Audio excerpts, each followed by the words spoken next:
Welcome, everyone, to the Spiritual Brew Pub. I'm your host, Michael Camp, and today we are going to talk about something very critical, the Israeli-Hamas war.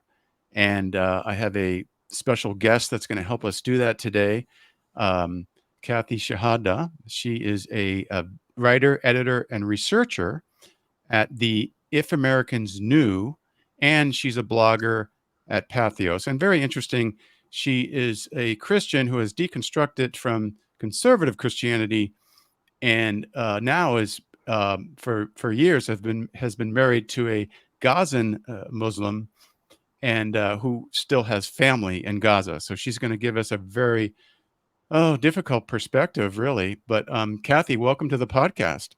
Thanks. Thanks for having me. Yeah, it's great to have you on. I've really enjoyed your blogs, and we've gotten to know each other recently in the last couple of weeks because of what's going on in Israel. And I want to set this up by saying that both of us really are have empathy for everyone who's suffering in Israel. The Israelis who were attacked by Hamas.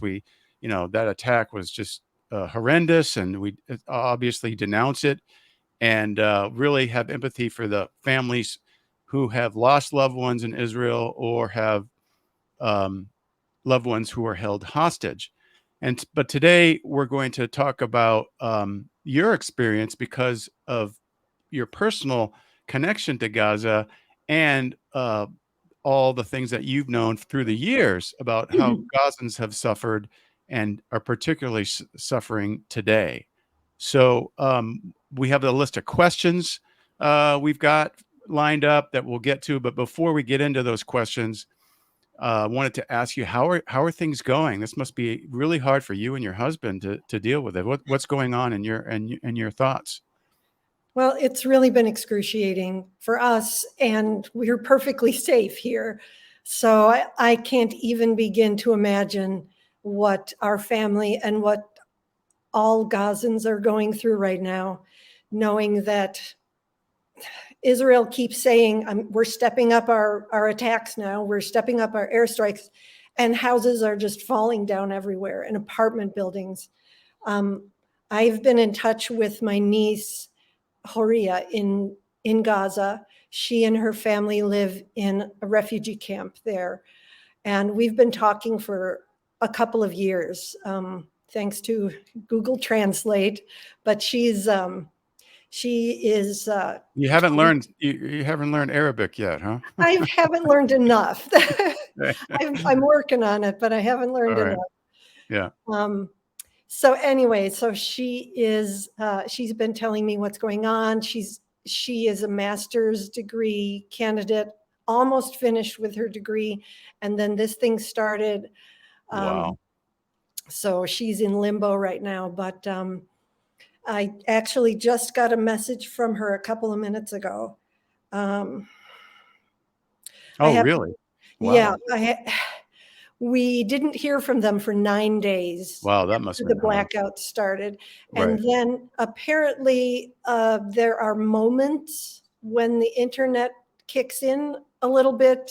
And so every time she gets a chance, she just says, we're still here, we're okay, it's awful. In my Pathos blog, I have shared some of her comments, but what Right. she says today, I said to her last night, and she just now got it.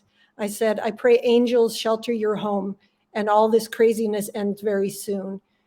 You'll be able to go outside and look at the sky without planes. We will look at the same sky and feel each other's hearts beating. And she just said, your words made me feel comfortable. And as I read the words, I smiled. Thank you for always being by my side. We will look at the same sky and our hearts will beat together. I love you so much. So, Wow. so I know she's alive, and her 8 brothers and sisters, younger Wow. brothers and sisters, and her mom and dad, they're all huddled together in one room, basically in the dark, basically with Are they in nothing. what part of Gaza are they in?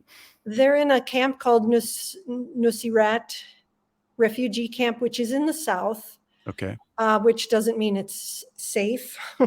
They had shrapnel come through their roof 2 Oh, nights okay. ago, Right. from a neighbor's house that was blown up. Oh So my. there is no safe place in Gaza right now, Hmm. basically. And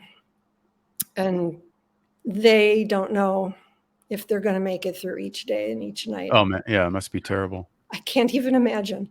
Right. We can't. Yeah. So, yeah, well, let's, before we get into some of the bulk of the questions, why don't we learn a little bit more about your story and background, your religious background, and how did you come to be an advocate for Palestinians? Obviously, you're married to one, but tell us in your own words what that's about. Yeah, so this was just like the randomest thing that Ziad and I met 40 years ago now, just at a random party. And we kind of stayed in touch for a while, visited each other a little bit, and we just had this great connection.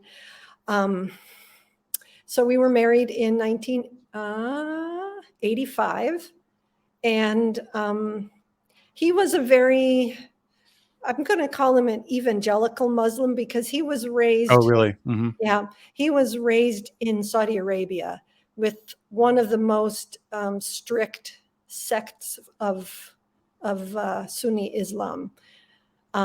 He left Gaza when he was 7 years old after the 1967 war, and his family found a place in Saudi Arabia. So Okay. he was raised under that kind of religious upbringing. I was raised as an evangelical, and I mean, we fought and argued and reasoned, and nothing worked for years and years. So about 10 years ago now, one day I just had this, he said to me, we're sitting at IHOP, which we never go to. But anyway, we're sitting at IHOP, and he Right. says to me, Kathy, we've been married for like 28 years now, or whatever it was. Why haven't I convinced you to be a Muslim yet? And I Uh-huh. said, because Christianity is not just a religion, it's part of my identity, it's part of my core. And I Right. said, so why haven't I convinced you to be a Christian? And he said, Same same thing. reason. Right. Same reason. And like this light bulb went on, Right. that, we're all just trying to worship God in the way that we were taught to worship God. Right. And God has to be pleased with that. Right. So, Yeah, that's a big breakthrough. Yeah. yeah.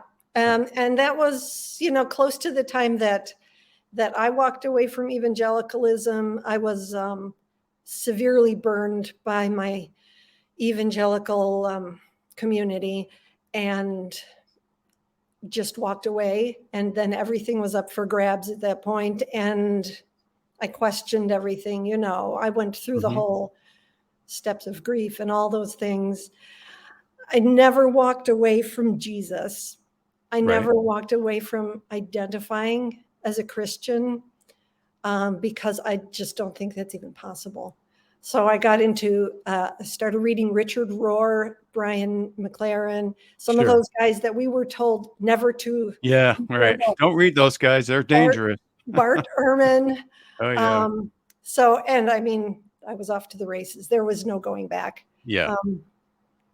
So our kids really started advocacy for Palestine before I did. When they were in college, they just They got did. involved, Hmm. and then I started to. I could tell the story, but it would just take away from time to talk about other important things. So, Yeah. um, Right. That's how and you then got into it. Right. yeah, and then my husband, he realized that he had a place of what do you call that? Privilege. He had Hmm. a place of privilege as a Palestinian with an American passport, and he decided he needed to do something useful. So he started to work with me, and it's really painful work for him because everything is flashbacks Oh, right. and painful memories. But so yeah, he's been involved ever Okay. since. I want to ask you a little bit more about, your experience in Gaza, yourself visiting, etc. But before we get to that, um, once you started deconstructing Mhm. conservative Christianity, evangelicalism, how did things change between the two of you? Did that make any impact? Oh yeah. Um, I mean, and he was going through a similar kind of deconstruction of his faith at the same time. Okay. And so we both reached this point um, pretty close together in time where we said, there's no distinction, and God must look on us and love all of us, and Right. there's no way that that person is going to go to hell because they were born in that country and Right. learned that, that Right. kind of thing. Yes. So we Right. both came to that realization. Nice. We have nothing to argue about I anymore. know. Once you do get There's to bridge nothing. that gap, yeah, you're Yeah. like, okay. I mean, So it's yeah. it's what I call universal love. It's like, okay, God has universal love for everyone, Yeah. and it's the religious structures and the structure of modern Christianity or Islam that separates Mhm, people, mhm. but it's not the real essence of the love of God. Yeah. And And yeah, go ahead. I was going to say, as I was deconstructing, there were people that would pressure me and say, yeah, but the Bible says, Yes, you know, right. and Yep. I wrote a lot. I've written a lot on my Patheos blog responding to that. Um, Right. No, so, we all get that, right. The Bible yeah. says, and you have to kind of deconstruct the Bible and figure out Mhm. how to interpret it and use it Yeah. in a Yeah. new way. Um, so let's go back to Gaza. How much time have you spent in Gaza, and have you been to the West Bank? And you said you spent some time in Saudi Arabia. Tell us about all those experiences. Yeah. So, right after we were married, Ziad took me to live in Saudi Arabia, which sounds horrific. And I thought it was going to be horrific, but it was really an amazing experience. We spent 5 years there taking care of Wow. his mom, who had been recently separated from her husband, and she really had no one.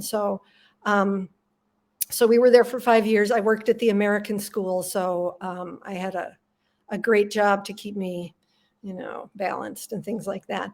Then we came back to the States. Was it all full 5 years, or did you come back and forth any? Oh yeah, I came back every summer for a couple of weeks. Yeah, right. That helps with the Yeah. culture shock.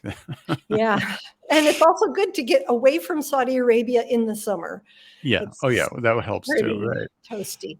Right. So yeah, and then we came back to the States for 9 years. We had 4 kids, and decided to go back to spend some time with his parents as they were getting older so they could get to know their grandchildren. So we went Right. back in 2000 Where was that? to Saudi Arabia Mhm. and spent another 5 years there. So Oh, I've wow. been to, yeah, Hmm. so I've lived in Saudi Arabia for 10 years, and I Oh, lived wow. really with the culture for most of that time, not just in a little Western bubble.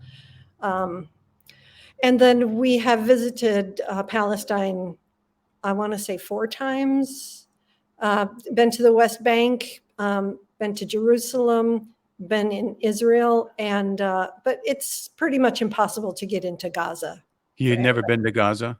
No, You just can't get in. you just Even if can't get in. even if he has relatives there, he can't get in. Um, he could probably get in, but they might not let him out. Oh my So, gosh. yeah, Yeah, that's the risk. it's So crazy. right. Yeah. So, but did he have relatives in the West Bank? Yes, we have some relatives in the West Bank Okay, too. so you visited them too, right. Yeah. Okay. Mhm. Oh, well, one of the things I relate with your story is that I lived in Africa for 7 years in Muslim communities, in Muslim countries, Mm. or part of a country that was Muslim. So I understand exactly what you're talking about. Mhm. And it sounds like you had the same experience where you become bicultural, you understand both cultures, and you accept it. And sometimes, usually there's a culture shock that goes on in the beginning, but then if you stick with it, you're like, oh, okay, now I get it, right? Mhm. So Mhm. I've been in situations where I've actually remember flying from Kenya to Somalia back in the 80s. I'm dating myself. And going back to a 99% Muslim country where I was working as in an aid agency and thinking to myself, oh, it's going to be good to get back home. And I was going from Kenya on a R&R trip back Uh, to Somalia to go back to work, not going back to the States. And I mhm. thought, all of a sudden it struck me, wow, I am bicultural now. That's Yep. great. Yep. And now people Yep. think that's crazy because of what happened in Somalia in the years afterward that, but this was before the Civil War and it was very stable. So, You realize when you visit countries like that that there's people who aren't Western and they're perfectly fine. oh, You yeah, don't, we don't have to go convert them to our religion and no, our culture in right. order for them to be human beings. No, and I mean, they were delightful people, actually. I met some really, I even today, I'm friends with some of them that I'm still in contact Mm, with either here in the States or in Canada. So, mhm. um, yeah. All right.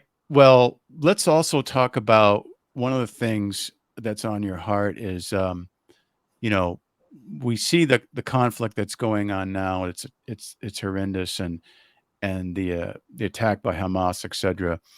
Um, and the attack really can't be defended. But it does need to be understood. It needs to be explained. We need to get the context. And as you say in one of your blog posts, context is king. I Mm, used to use that term too. This was not random, right? This was, right. not in a vacuum. There was things going on. So what context do you think most people are missing when we get news about the Israel-Hamas war? Yeah. Well, I mean, to start out, I don't know how many people around us know about the background to the creation of the state of Israel. I mean, the groundwork was laid in the late 1800s and the early 1900s, and things were happening on the ground in that was then mandatory Palestine, um, to prepare the way for a Jewish state to be created. And the Palestinians knew that was going on. They weren't stupid, and they resisted that. But there was nothing they could do because the British occupiers were systematically taking any weapons that any Palestinian had. If a Palestinian had a pistol or a rifle or anything, it was confiscated by the British and given to the Jewish people that were there so they could defend themselves down the road. Um, Not a lot of people know about that. So in Oh, 1948, um, after the UN suggested a partition plan, and the Palestinians said, no, we're not going to partition our country and give 40% of it away or something like that. No, we're not going to do that. The pre-Israel government or whatever it's called said, oh, we like that plan. That sounds like a good plan. So when the British left on May 14th, 1948, the Jewish people there declared the state of Israel. And the Palestinians said, no, you can't do that. This is our land. hmm, Well, a war commenced. Everybody, I mean, my Christian friends say God miraculously enabled the right. Jews to Yeah. conquer all of those hordes of Yeah. Arab fighters. There Hmm. weren't hordes of Arab fighters. There were some from several countries. They were not organized. They were not well equipped. Um, and the pre-Israel folks had been actually, I don't know how they managed this, but they smuggled airplanes from World War II, like from Poland, I think. They Hmm. smuggled warplanes into Palestine in order to prepare for a war. They had underground ammunition factories, things like that. The numbers are staggering. So they were ready for war. The Palestinians were not ready for war. So they got creamed and they lost 78% of their land. Mm-hmm. At the Wow. same time, over 500 villages, Palestinian villages, were depopulated. The people were sent into exile with only the clothes on their backs. And they, some of them went to Jordan, some went to parts of the West Bank. A lot of them went to Gaza. Most of our family went to Gaza. The family that lives in Gaza, our family, has a grandma who is 96 or maybe Oh, wow. 97 years old He right was now. around then. She was Okay. there. And Yeah. I'll just give you a piece of her story. She was from one of the wealthier families in the village, Mm-hmm. and they just had to leave with nothing. She has had a identical twin sister, and her twin sister went to the West Bank with her husband, and our grandma went to Gaza with her husband. Okay. They lived like 10 miles apart or something for the rest of their lives, and they never saw each other in person again. Really? Yes, and the Wow. other, her twin died a few years ago. They never saw each other again. Another of her sisters was carrying a toddler, just a little bit ahead of them, and as they were fleeing with nothing, Israel dropped a barrel bomb and completely annihilated her sister and the baby. Oh my gosh. Now, Yeah. what year was this then? 1948. 48. Okay. And Mhm. when you say the two sisters couldn't see each other, where did you say they were? In the West Bank, 10 miles apart? One of them went to the West Bank and the other one is in Gaza. Well, that's more than 10 miles though, isn't it? Or maybe That's it's not. It might be like, I don't know, 30 or 40 miles. Right, right. Nevertheless, it's Yeah. Yeah, it's right. They close were enough you close. should be able to Very visit every close. weekend. Yeah. Right. And so but was there a blockade back? There wasn't a blockade back then, but I mean, it has been difficult for many years for people to leave Gaza, mhm, especially if they want to come back again, and for people to leave other parts of Palestine and go into Gaza if right, they want to come back. right. There's a lot of restrictions. There always has been a lot of restrictions on travel over the border. I see, right. The So, military basically restricts travel, yeah, which is also going on in the West Bank now. right. Now, Mhm. what's going on in Gaza is much, much worse. Right. Yeah. Yep. So, Yeah, um, that's fascinating. So, your grandmother has all this firsthand witness of the yeah. history of it. So she must have told a lot of stories, I imagine. Well, she has told some stories. I think, I mean, I've asked her through Haria, I've asked her questions, asked her to tell more stories, and she loves to talk about their village and how Yeah. beautiful it was, but she hates to talk about anything Right. after that. So, Right. and this just comes to my mind right now, if I can just throw this in. Um, when the Israelis say that this is their land because they're Jewish, Mm-hmm. it's very likely that my husband's ancestors were Jewish. And then when Christianity came along, they converted and became Christian. And then when Mm-hmm. Islam came along, they converted and became Muslim. Mm-hmm. So, I mean, there's as much Jewishness in his background, probably, if not more, than some of these folks that are coming from Eastern Europe and Western Europe and America and saying, Right. this is our land because 3,000 years ago, God gave it to us. Right. Yeah, we'll get into that. Part of that is what we call Christian Zionism, but Yeah. well, I want to ask that a little bit later, but let's Yeah. put that to the side. That's a Mhm. really important point, though.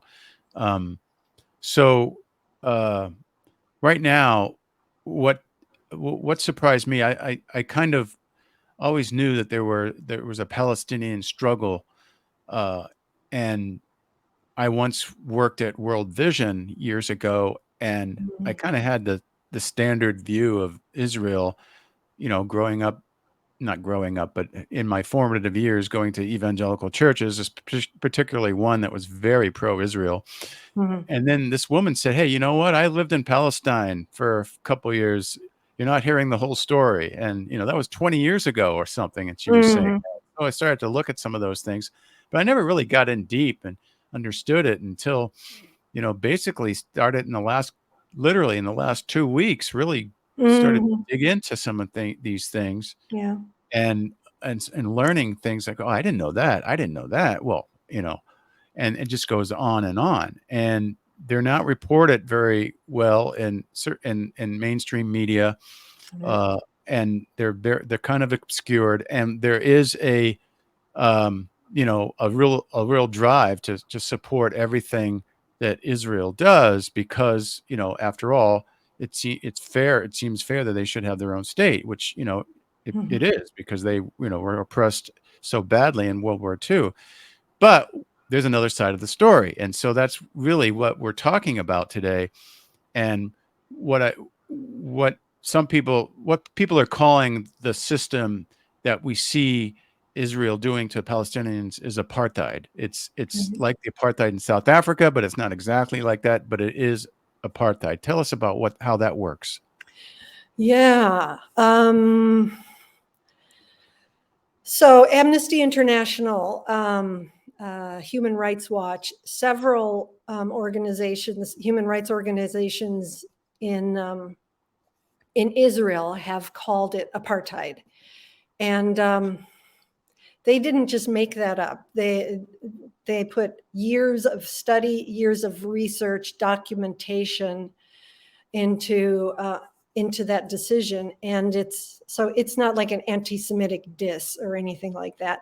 It actually, according to the definition of apartheid, is it the Geneva Conventions?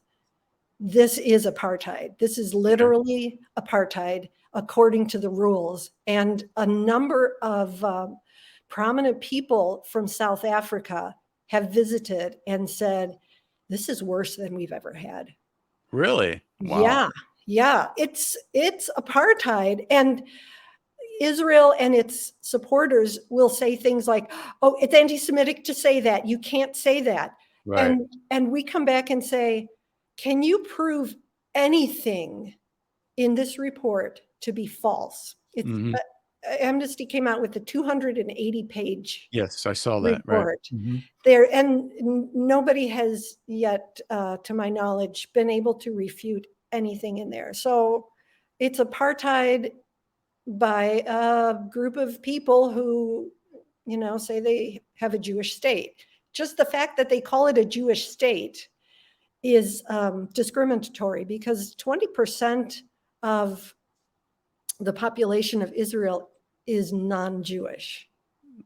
Hmm. So to say we are a Jewish state, and they recently passed a law called the nation state law that says, I don't have the text in front of me, but it says basically the state of Israel is here to support Jewish life, and we prioritize creating settlements for Jewish people to be comfortable and happy, and for any Jew in the world to come. So what about the 20% of people that are not Jewish? They are Right. not Now, yeah, supported. right. Now, is And this from Netanyahu's government? This yes, new, yeah, yes. right. The more of extreme right wing government that I mean, Netanyahu has formed. this came out in 2018. Oh, this came out in 2018. This has Okay, been this is around for a while. oh, it's Now, been around. All Netanyahu right, has been in power for a lot longer than that, but it was that's under true. Right. his direction. I think they've been trying to pass something like that for a while. That law also throws out Arabic used to be one of the official languages of Israel. Now it's not. Oh, really? I didn't know Just that either. Huh. yeah. Oh, there's There's so much. Um, Right. so yeah, the Palestinians in Israel are living as second-class citizens at best, and they're the best off of the Palestinians. You've got Right. the people living in Jerusalem, you've got the Hmm. West Bank, and you've got Gaza, Hmm. and then the diaspora. And the people living inside Israel have it the best, but it's not great. Hmm. I So, see. So how does it work for, let's say, people in the West Bank? well, so the checkpoint system is part of it. So anytime, I mean, the West Bank belongs to the Palestinians. It is the occupied West Bank. Hmm. So the fact that Israel is monkeying around in there at all is inappropriate. And the fact that there are something like 600,000 Israeli settlers living in the West Bank on Right. land that they took from the Palestinians, this is a violation of international law. So there's 600,000 Israelis living in towns and cities in the West Bank with Palestinians around them. And Israel is saying, okay, just to keep our settlers safe, we're going to give them a big swath of land around their cities so that the terrorists can't come and bother them.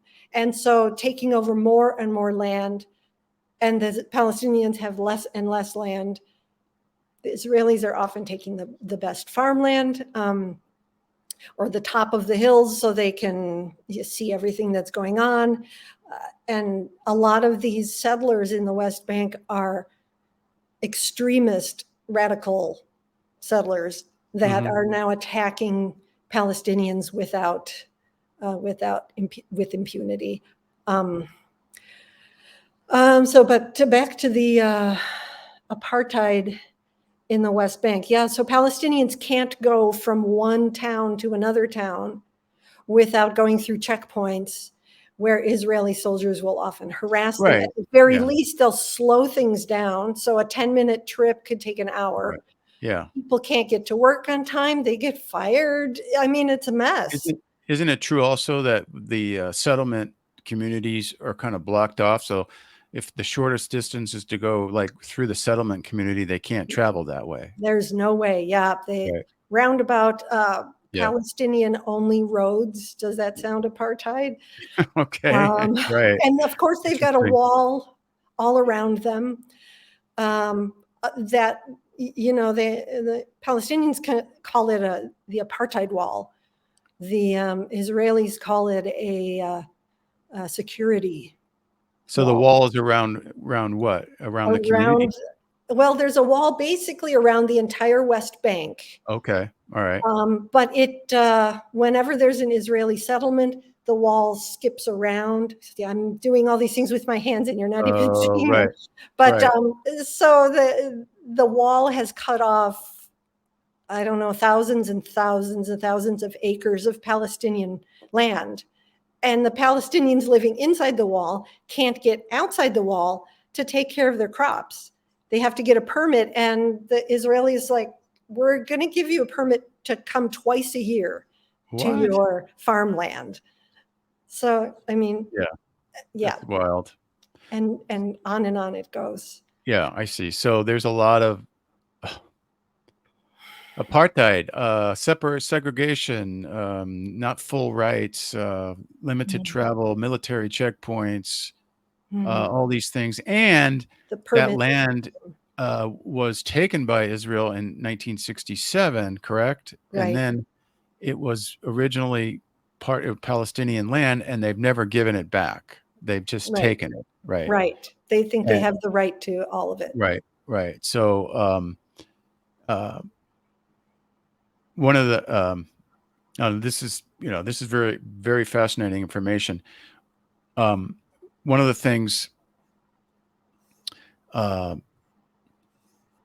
is I want to touch on, get your opinion on, is a lot of times people have these sayings. They're kind of like sayings that just go out there, and people say, "Oh yeah, that's true." Right, right, right, right, Mhm. right. Like Hamas. Like one of them is Hamas is a terrorist organization, and they are the problem. Yeah. Another one would be Palestinians know nothing but fighting and killing. And another one that I've just heard several times in my engagements with people talking about this is Palestinians refuse to kick Hamas out of Gaza. So, I mean, what's behind these sayings, and what's the Palestinian perspective on this? Yeah, so let's see. The first one, Hamas is a terrorist organization. Yeah, right. Yeah, I mean, we love to think that we're right in our opinions, right? And so if we think Hamas is a terrorist organization, that's got to be true. And this is one of the hardest ones to fight against because of the massacre on October 7th. If we were Right. having this conversation 3 weeks ago, Mhm.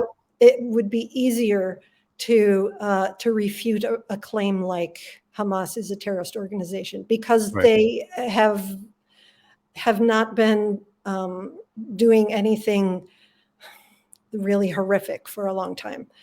And I don't know if my wording is correct on this, and somebody is going to get after me about it. But so what happened on October 7th was definitely an act of terrorism. Mhm. No doubt about that. But we need to understand some other things as well. We need a little nuance here. And the first thing that I want to point out is that occupation, long-term occupation like Israel has going on, is forbidden under international law. So the Mhm. West Bank is occupied. The Gaza Strip, Israel will say, no, it's not occupied. We left in 2005. But It's a the whole blockade, world, though. yeah, pretty much the whole world, I think, including the United States, considers Gaza to be occupied territory. So Right. Israel is breaking international law by having this occupation go on and on forever. Second, resistance against occupation is a guaranteed right under international law. Resistance against occupation is a right, even armed resistance. So the fact that Gaza has a resistance organization fighting against the occupation makes Hamas basically a legitimate organization. Now, the fact that some terrorist attacks have been committed by Hamas, that's definitely a problem. Tell me a state that has not committed horrific acts. Tell me Israel has never committed a horrific act. I mean, Yeah, right. what we're looking at is the guys who are in Hamas, maybe 20 years old, some of them, they've been through 4 wars. They've lived through 4 wars in which one of the most powerful militaries in the world just pulverized them with warplanes, while the people of Gaza, Hamas, and the other resistance organizations had virtually no weapons. All they had was rockets. And in those days, they made the rockets by themselves. They took down light poles from the street and stuffed them with fertilizer and started them on fire. I mean, this was the extent of weaponry for the Palestinians in Gaza. So Israel was bombing the daylights out of them because, and this is what Israel said for each time they started one of these wars, we are going to make Hamas stop firing rockets. They killed thousands of Palestinians doing that. The rockets have killed, other than the current situation, the rockets have killed something like 40 Israelis.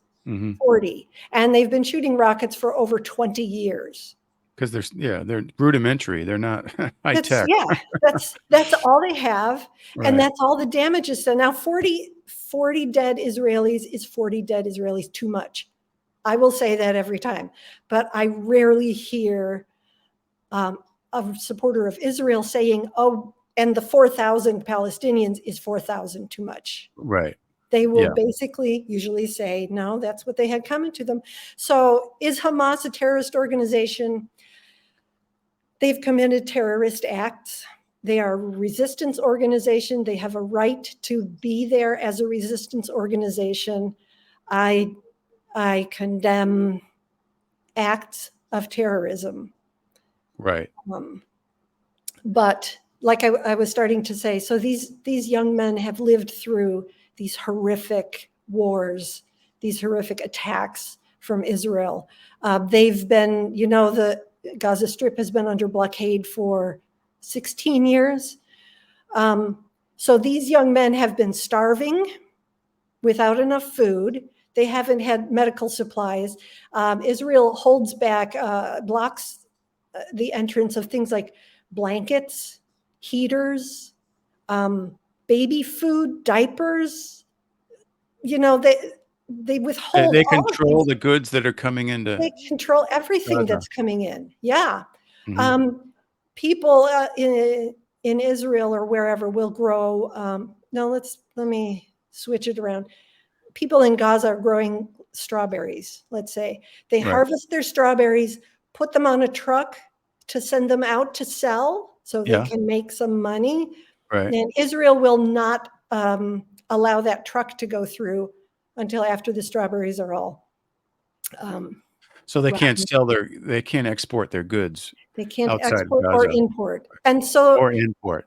So yeah, there's no way of building a healthy economy, there isn't. And basically. like the employment rate is something like 45% unemployment. Yeah, So yeah, that's crazy.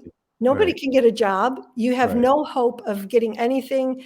Uh, a huge percentage of the people in Gaza are food insecure, and they're getting free food from UNRWA, Mhm. including our family. They get certain number of kilos of flour and oil once a month, and that's what they live on. Now, Israel has recently bombed those warehouses where UNRWA keeps the food to hand out. So what are they going to eat? They also bombed the bakeries in every town. So there's no way to get bread. The Right, water's right. gone. Yeah, You right. know, So I what about, going here. um, separating the Palestinians from Hamas? I mean, Mm, sometimes they're kinda grouped together and yeah, and there's a claim that, well, they don't kick out Hamas, they must be aligned with Hamas. yeah.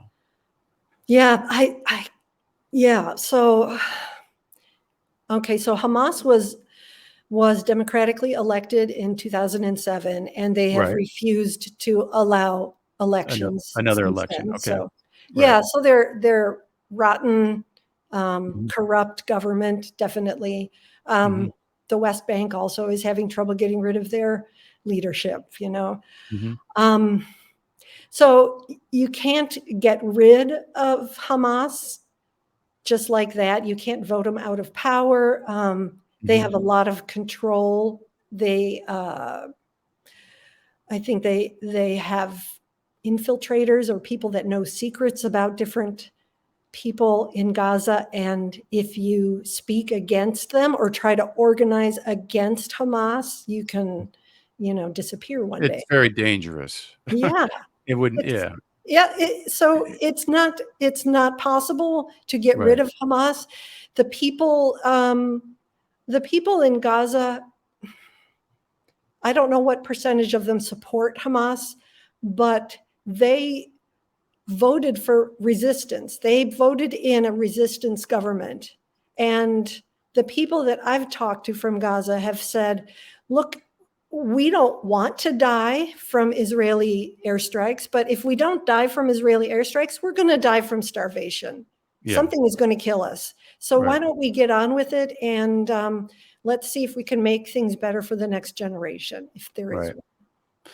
Well, you make a really good point about how people become extremists in Gaza.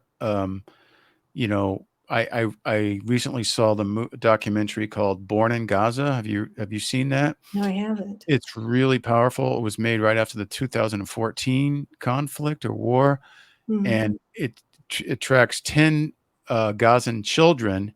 They're about, I don't know, like early teens or 10 or 8, 9 years old, 8 years old Uh, to 14 or 15, and they are just like traumatized. They're just Of completely course. traumatized, Yeah. and they go through and they share what they experienced, and they what it was like, and then they get their parents making some comments too, and you're Mm. struck, and you're like, "Oh my gosh, that's terrible." How can they how can anyone live in this situation? And that's the kind of situation that births this extreme group we call Hamas, Yeah. certainly a terrorist organization, but where are they coming from, right? They didn't just wake up one day and Yep. decide, "I think I'll join a terrorist organization." It's Mm. like they've been suffering under this for years and years, traumatized and losing hope Mhm. because of all the things that they've tried and they haven't worked. And that's the Mhm. next question I want to ask you is most people don't realize that um, there have been nonviolent protests Yeah. that the Palestinians have done, like, for example, the March of Return in 2018. What can you tell us about those nonviolent Yeah. attempts to solve the problem? Yeah. So in 2018, starting in March, the people of Gaza, this was a grassroots idea. The people of Gaza started to have a peaceful protest every Friday at the border with Israel. And this was a family affair. People came and put up tents and put a sign outside the tent. We are from Iblis. We are from this village. And it Mhm. was like a family reunion. And people would dance, and there were popcorn sellers.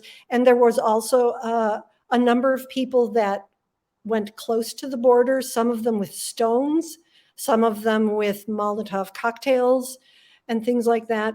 And on the other side were snipers.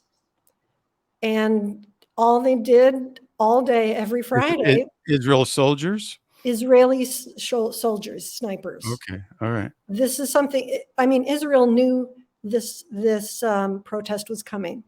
And so they announced in advance, we're going to have 100 snipers and let's see what happens here. So Palestinians didn't go to the border to try to jump over and kill Israeli soldiers. There was no danger to Mhm. any Israeli soldier, but they were shooting people right and left. Oh my.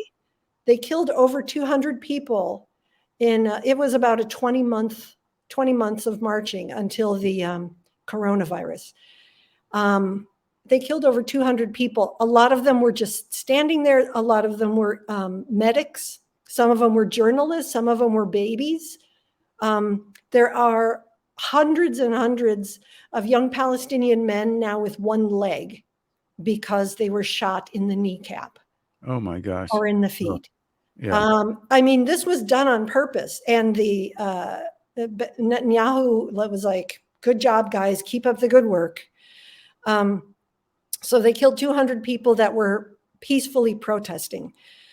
Elsewhere in the West Bank, there are a number of towns that have been doing the same thing for many years, some of them for 10 years or more, having a protest every Friday or once a month on a Friday. Oh, really? And yeah, there's a whole bunch of them. Um, um, they'll have these protests every week.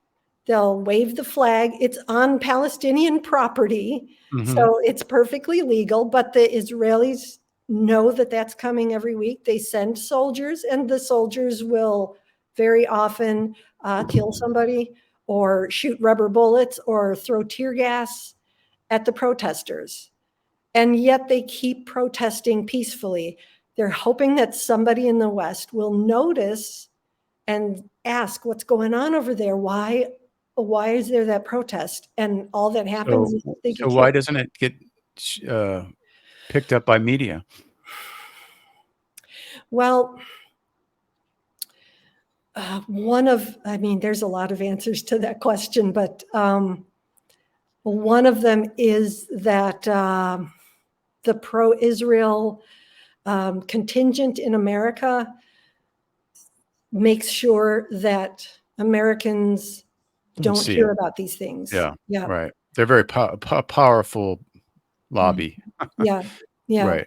I gotcha.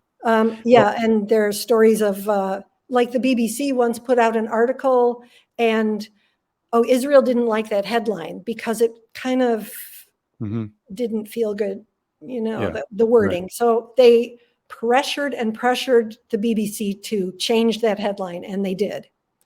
So, I mean, a lot of journalists will just not even write about it because they know it's going to get tossed in the dump. Yeah, well, actually, Chris Hedges says that. They said that, "Hey, we knew Mhm. this happened, and then but we were told, 'Don't write it. Right. Write this instead, and Yeah. if you wanna Yeah. keep your job.'" It was like, "What? What's Yeah. going Yeah. on?" Right. So, And he's not the only one who has said that. There's right, quite a few. Yeah. right. So that kinda brings us did you have one more thought about that? Yeah.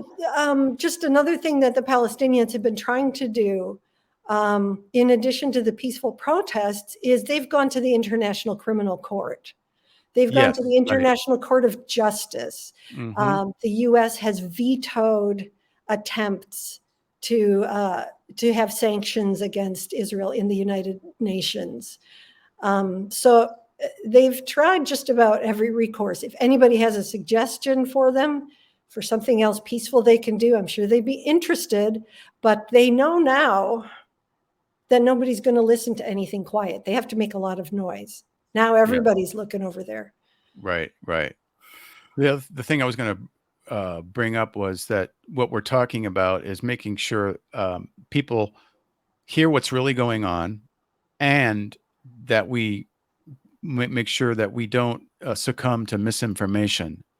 Mm, You wrote once that everyone is entitled to their opinion, but that freedom brings with it an implicit responsibility to actually mm, know what you're talking about. So mm, it's important to get your facts, you know, from the source, and not just believe everything, right? mm, Knee jerk reaction. Well, Israel said that, it must be true, right? right. Or someone else said it that's supporting Israel, it must be true. Uh, so, what are some of these? Maybe there's a lot of them, probably, but what are some of these fallacies that are put out there, that you think really the major ones that need to be Mm. debunked? Okay, yeah. So, the first couple of days after October 7th, somebody said, I saw beheaded babies. Oh, right. Okay. And that is not true. And, Yeah.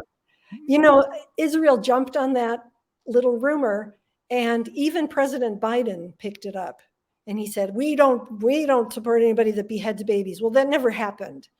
But Israel has this great way of picking up on something or creating a rumor and getting it out there, and then the damage is done. And by the time you refute it, it's too late. Right. It's So right. That's happened beheaded before, right? babies is one. Yeah. The rape accusation against Hamas members, I have not seen anybody with any Rape proof. by Hamas members, right? Right, by Yeah. Hamas. Did I say of Yeah. Hamas? Yeah. Okay. Yeah, I haven't seen any proof of that. Maybe it happened, but I haven't seen any proof yet. So I would be Mhm. interested to see proof.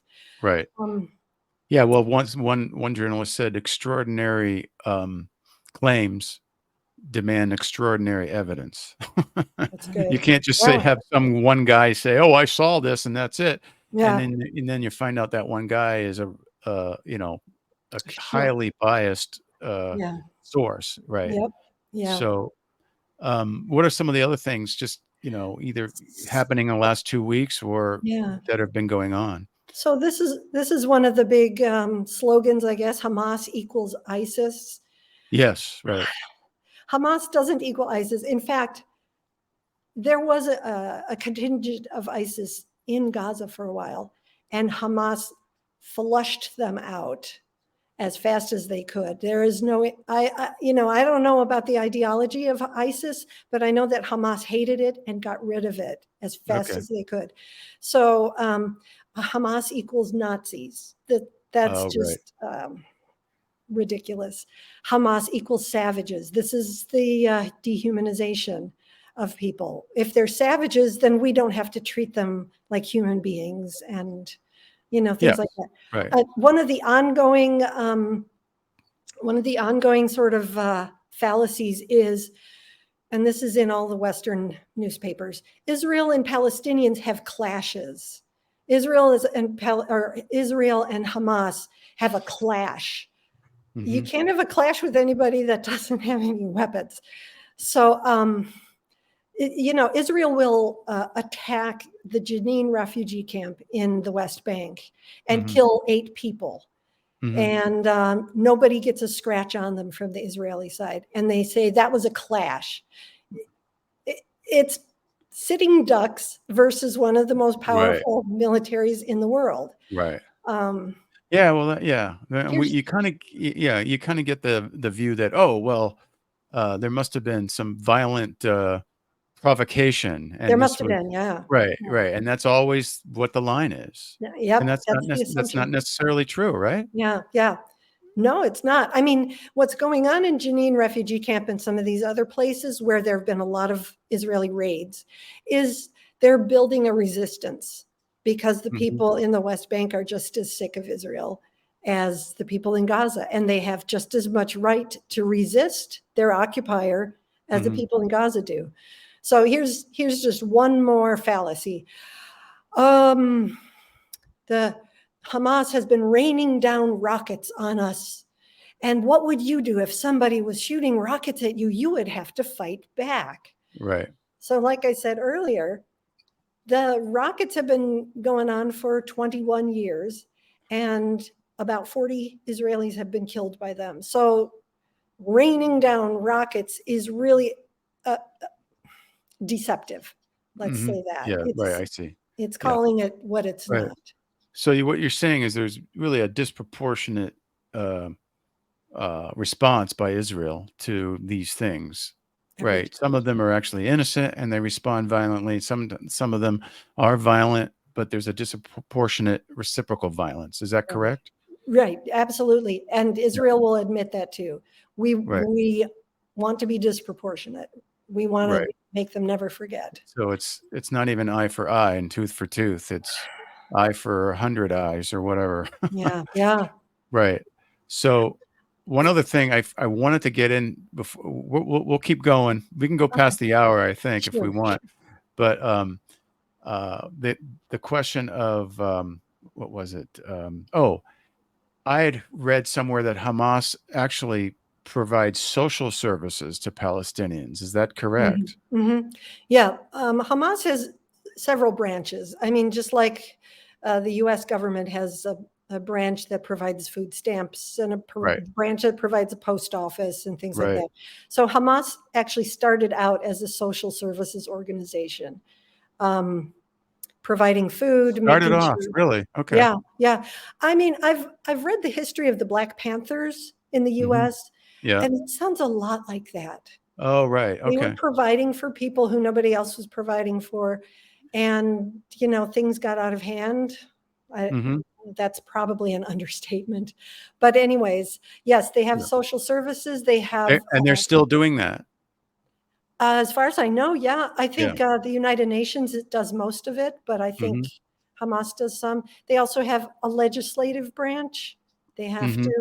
And all the other things as well. So it's not just a terrorist organization. Right. So it is a government, right? With and branch. So, but they all have the name Hamas on them, I guess. And so when Israel says we struck 5,000 Hamas targets, probably some of them were postal workers or, soup kitchen workers or something. There just aren't that many Hamas targets. Right. Another thing that has come up is I've heard that Israeli soldiers will sometimes abduct Palestinians. And, what's going on there? Yeah, hundreds and hundreds of them. I did an article last week, I think. I can't remember how many, hundreds and hundreds. But they'll go into people's houses in the middle of the night in the West Bank where they don't belong. They'll break into the house or they'll dynamite the front door and go running in with 20. And you can find YouTube videos. What is their reason for doing this? the stated reason is to terrify people. They'll come in and they'll say, all right, all the women in that room, all the men in that room, the children in that room, shut up, don't make any noise. It's unbelievable, right? And they'll ransack the house. If they find money, they might take it. They might say, you threw stones to a 10-year-old kid. You threw stones yesterday, didn't you? No, I didn't. Well, they drag him off and they take him down to the station. Or the take young men, no particular reason necessarily, but they'll have accusations and try them in military court, or they'll let them go, or they'll put them in administrative detention, which is basically against international law. They've got thousands of people Right. in But administrative detention. is it always a military court? If an Israeli soldier or policeman arrests somebody, then it's a military court. Okay. Yeah. That's amazing. And It doesn't seem like they have rights. Certainly, don't have right to counsel, or well, I'm on just like all paper these they do. questions come up. Like, if that happened, don't they have a right to defend themselves? They on paper they do, according to the rules. Okay. Minors have to have a parent or guardian with them when they're being Right. interrogated. It never Right. happens. Minors Oh, have to have video filming of their interrogation. Never happens. Why? Because they are tortured, and there is documentation of all of this. right. So yeah, before this business started with Hamas, there were about 6,000 Palestinians in prison as political prisoners, maybe 5,000, and it's doubled. It has doubled in Oh, 2 just in the weeks. last 2 weeks, you're In saying? 2 weeks, yeah. Oh my gosh. Prison Wow. conditions are horrific. They've got children in prison. If you are accused of throwing a stone, you can get put in prison for 20 years. Oh my gosh. This is all documented. Palestine advocates, I want to say we don't make things up, because we're fighting a difficult battle, and Israel partisans have a lot of money and they're very well organized. So if we get something wrong, if we state a fact wrong, they will take us down in no time. So we don't make stuff up. You can find online from reliable sources everything that I'm saying Okay. today. You mentioned the way that Palestinians are dehumanized, and that's really, I just wrote a book, Breaking Bad Faith, and exposes violence in theology and society, and how the tendency of human nature is to dehumanize your enemy. That way it's easier to fight them. Right. Because if you humanize them, you feel guilty. But if you dehumanize them, you don't feel guilty. It's fine, right? And so this happens both sides. I can see it. Hamas dehumanized the citizens that they killed and held hostage. But what you're describing is Israel dehumanizing the Palestinians. Oh, they don't have any rights. All of a sudden, because they are terrorists, because they whatever. So how have you seen that happen in Israel? Oh man, I mean, that's a never-ending list. So we talked about checkpoints. A lot of checkpoints, you can see this online, a lot of checkpoints resemble sort of a cross between a prison and a cattle chute, where Palestinians are, in order to get through this checkpoint, they have to go through these winding turnstiles that have bars next to them. So, I mean, this is the only, you can't control a bunch of wild animals. Right. So we better put bars around them. And they are literally called animals off. I mean, They are, yeah. I've heard statements from the government recently saying that. Yeah, yeah. Yeah, that's a big one, so that you can sleep at night after you kill them all. Even simple things like stereotyping, calling all Palestinians Islamic terrorists, or calling all Gazans terrorists. It's set up this dichotomy where we're good, they're bad, And that's the end of the story. And yeah, and then there's rationalizations. You push back a little bit, and well, if they were good people, the Gazans would have kicked out of Hamas. So that Mhm. that's just a way of dehumanizing them. Oh, Uh, right, it's their fault that yeah, yeah, Hamas is around. You know, yeah. it's shirking responsibility. It seems. Oh, yeah, because then you'd have to admit your guilt, and we don't do that. Right. Um, putting children away for 20 years for throwing a stone is dehumanizing. There's a young man in Israeli prison right now that we've been giving him a lot of publicity because when he was, I want to say 11 or 12 years old, he was with his cousin, and his cousin attacked somebody. The Hmm. cousin was shot and killed, and this guy was left behind. He didn't do anything. He has mental illness, and he's still in prison. He's in his 20s now. They won't He was give. just with the guy. He wasn't. Yeah, He didn't yeah. actually do anything. That's what he says. That's Oh what my his family God. says. That's what Right. eyewitnesses say. But Right. they keep him in solitary confinement. They What? won't give him his medications for years. And you look at this kid when he comes out to the military court for hearings, and he's dead inside. He's Oh. just sits in solitary confinement for like 10 years or something. His name is, I think it's Ahmed Mansoura, something like that. And it's just one of many horrific examples of what they do to kids. Just even the fact of assuming that Palestinians have no other interest in life except to wipe out Jews. This is dehumanizing. Just as, like, you don't have any aspirations. You don't want to grow up Oh, and yeah, they be wanna wipe them successful. off the face of the That's map, all right? you want, is to Right, wipe Jews off the face yeah, of the earth. That's not, right. yeah. And assuming you can bomb them into submission is just a horrendous Yeah, well, dehumanization. that's what I call the myth of redemptive violence, that violence is the only real way of changing the world and bringing justice, and that's what, And peace. Israel is bought into. I mean, Hamas buys in it to it as well when they respond violently, but it's like it's the violence is the solution, and so there's just cycles of violence over and over again when both sides believe that. Mhm.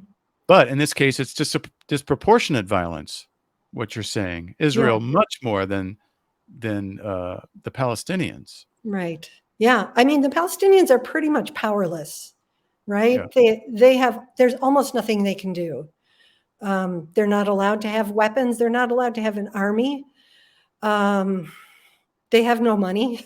You know, yeah. The economy is there's just very little they can terrible. do, Yeah, right. even if That they makes wanted to. sense. So, So, uh, another thing we mentioned was Christian Zionism, and both of us coming from evangelicalism know mhm.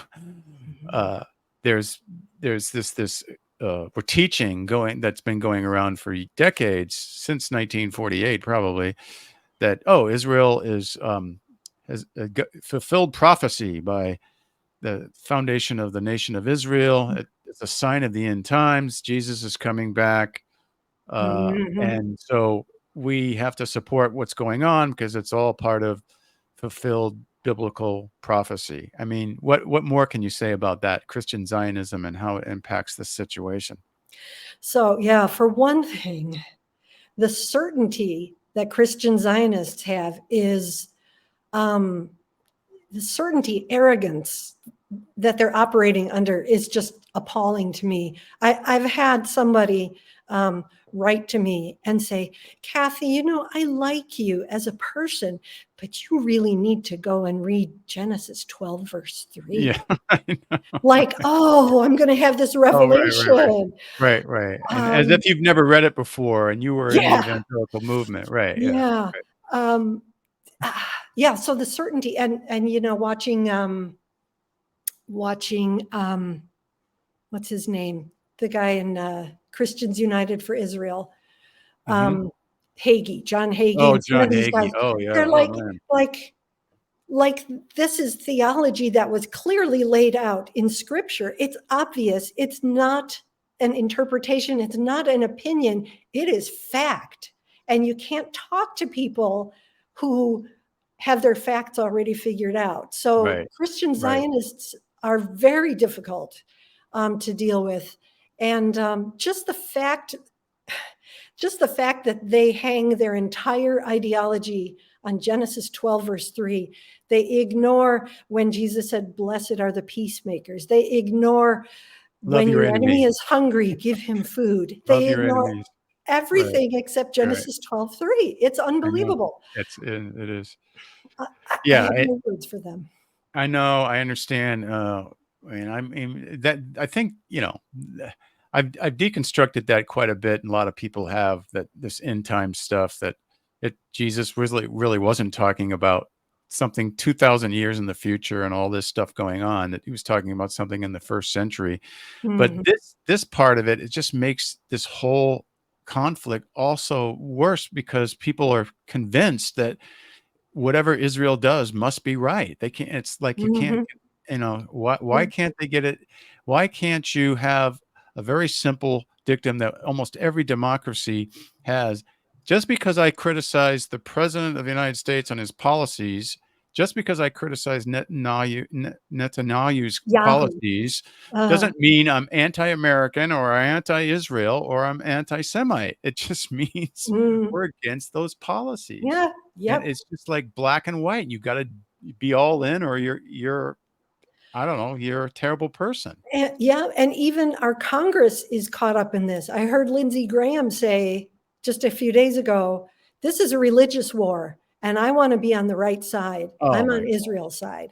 Yeah. This is a congressman. This is And great. there's lots of them saying No, these kinds of no, things. yeah, it's crazy. It's These crazy. people are programmed to say that. They're not even thinking things through. So, well, we've got done a lot of, have some great questions answered by you, and really appreciate you coming on. But I have one more question to wrap things up. And you still consider yourself a Christian or follower of Jesus. So what do you think is a more authentic Christian or faith-based response to the Israel-Hamas war? Yeah, so I think as Christians, or as just human beings with compassion, we need to recognize, first of all, that Palestinians, Gazans, even Hamas are fellow human beings. They're not lesser human beings. They're just like us, except they have been through horrific years of their lives. They are just like us, and they want the same things that we want. They just don't think they're going to get them. And I speak specifically about Hamas at this point, not Palestinians and Gazans necessarily. They want the same things we want. They just can't seem to get them through peaceful means. And that's partly on America. We helped create this monster, in my opinion. So we need to recognize that they're human beings. We need to recognize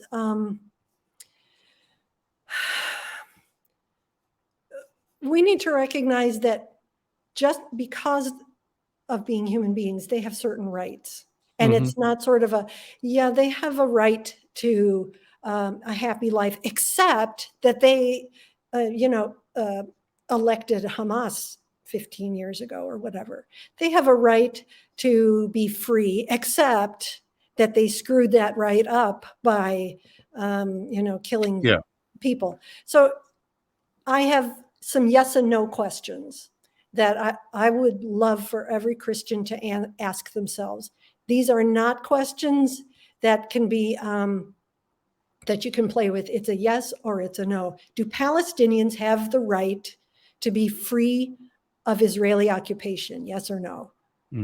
Do Palestinians have the right to self-determination? Do Palestinians have the right to live a dignified life? If the answer to that question is yes, then we need to support those rights. We need to be involved in whatever way we can in stopping the stopping the carnage that's happening right now as we speak.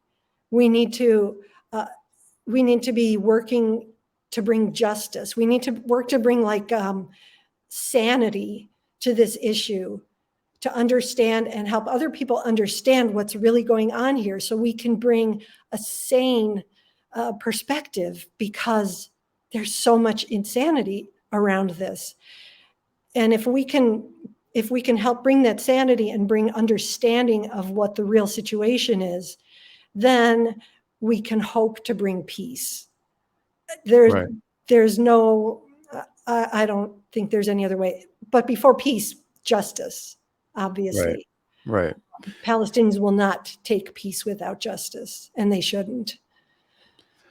Yeah. So no, those are all good points. I think one of the key things is stop dehumanizing Palestinians and even Hamas, because like you said, all you got to do is go back into our own history.